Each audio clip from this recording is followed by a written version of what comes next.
Welcome, Lauren, here in Amsterdam in the beautiful Lloyd Hotel, and congratulations with your beautiful book, Generation Wealth. It's not a book about the rich, but about the desire to be wealthy. When was your fascination born for this subject? Well, the work really, this book goes back 25 years. So it starts with my first project, which was about kids growing up in LA in the early 90s.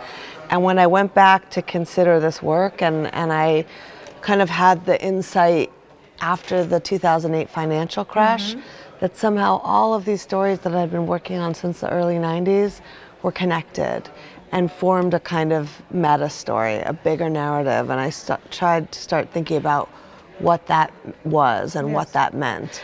And the work, I say, is not about the rich, but about the desire to be rich, because what I'm really looking at is the aspiration.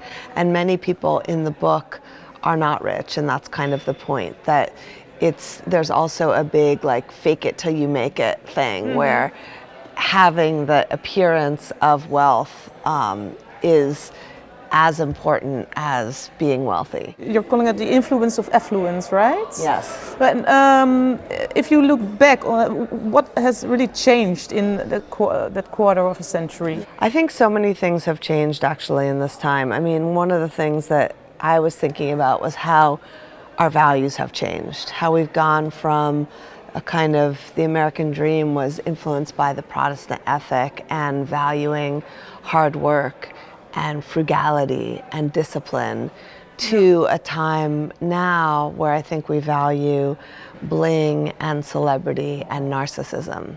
Do you think it is your duty as an artist to make people think about what they do in their life? Yeah, and that's always been kind of how I've seen my work, is documenting in a way that makes people consider their own lives. And I feel really strongly, I mean, part of why there's such a broad swath of humanity in the project is because I think none of us are above it, that this really reflects all of us and kind of human nature in the world we've created, and that we're all complicit. And what does wealth, I use that term now because of the title of the book, but what does that mean for you personally?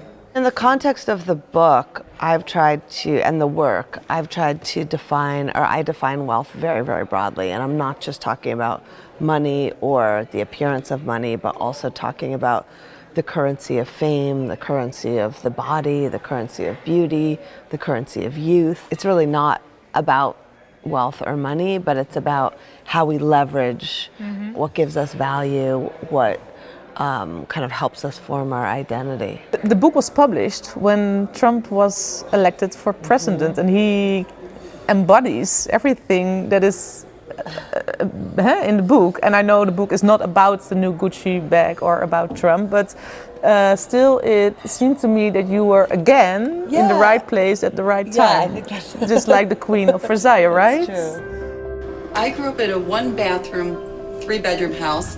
And I can remember I would have to wait in line to use the bathroom. In this house we have, I think, 17 bathrooms. In our new house we have 30 bathrooms. So you don't have to keep your legs crossed very long. Can you please share with us the story about the documentary The Queen of Versailles? Queen of Versailles was a really important story for Generation Wealth. It's kind of the allegory that sits in the middle of the book. And it's a story about a family that tries to build the biggest house in America, a 90,000 square foot replica of the Palace of Versailles, or inspired by the Palace of Versailles. And they actually already live in a big house. They live in a 26,000 square foot starter mansion, and that's not enough. And so they build a 90,000 square foot house. So for me, it was really an insight into the addictive nature of consumerism, and how even at this huge level, you know, we're not happy with what we have and we want to build more. We never sought out to build the biggest house in America. It's like kind of happened. This is so beautiful. This is our grand ballroom. We have the grand staircase on each end. It's a palace. Can you imagine like the dances and the parties? In this book, do you have a favorite picture? Or one special picture that has a special story? No, I mean, the pictures that are in here all have special stories. And that's why I also did these long descriptive captions, because I think they're important to understand what you're seeing. And actually, the interviews with the subjects are really important. In a way, it's not a photo book, it's a book of stories. Absolutely. And the interviews often give you a different point of view than the picture. Like, for example, it's a picture that's of a kind of very beautiful girl with a popular group, all in convertibles at the beach. It's kind of like the California dream, like real life Beverly Hills 90210. And yet when you read Mijanu's interview, you realize she's not from a rich family.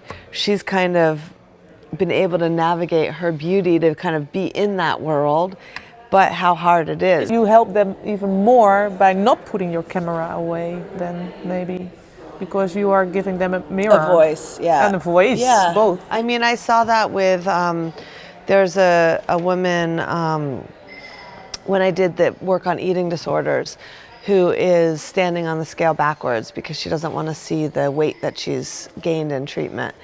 And when I met up with her again several years later, when I decided to make a film about eating disorders, and asked her what it had been like to be in the book, because it's a illness that has so much shame with it.